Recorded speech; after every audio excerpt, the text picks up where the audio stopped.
So break down Tuesday for us. And please don't go on the old polls that were taken before South Carolina. Just talk about what we're looking at and what the most likely outcome on Tuesday is going to be. The one thing I have to say, and I totally hear you on this race changed, it seems like, on Saturday.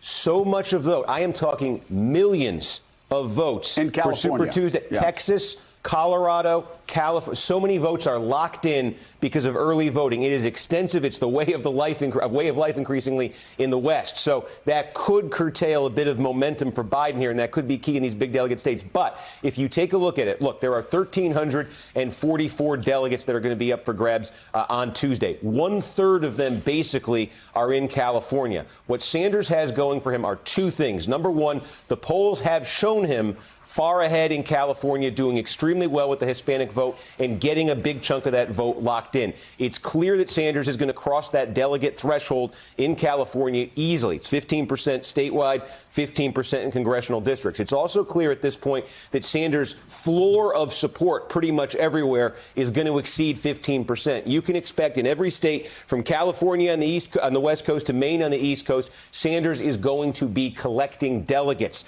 And in a race like this, that starts to count. So the question here, the suspense for me, is twofold. It's number one, is Joe Biden able to break that 15% threshold in California? I'm starting to think he's going to be able to do that. The poll this morning, you say, is a 1/3 post-South Carolina. It's got Biden sitting there at 21%. If Biden's able to get into the 20s in California, that's a very good night for Joe Biden in California. That changes the delegate picture out of California substantially. Now, Steve, can you explain this to me? It also, from what I saw this weekend, listening to you, and David Plouffe was great, too. You guys really broke this stuff down really well.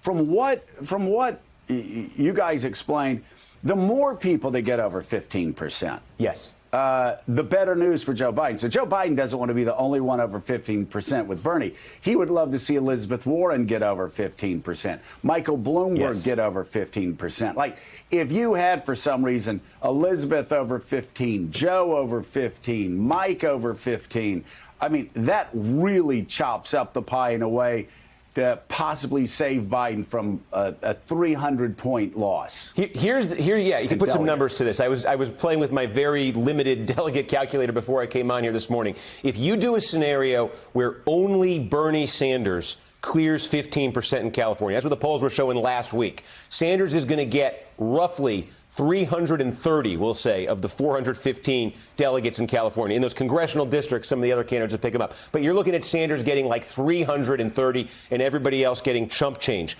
Go to the other end you're just describing. Sanders, Biden, Warren, Bloomberg.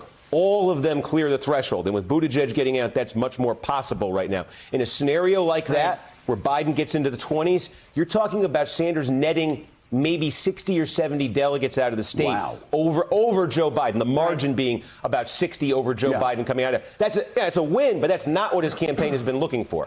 Thanks for checking out MSNBC on YouTube, and make sure you subscribe to stay up to date on the day's biggest stories. And you can click on any of the videos around us to watch more from Morning Joe and MSNBC. Thanks so much for watching.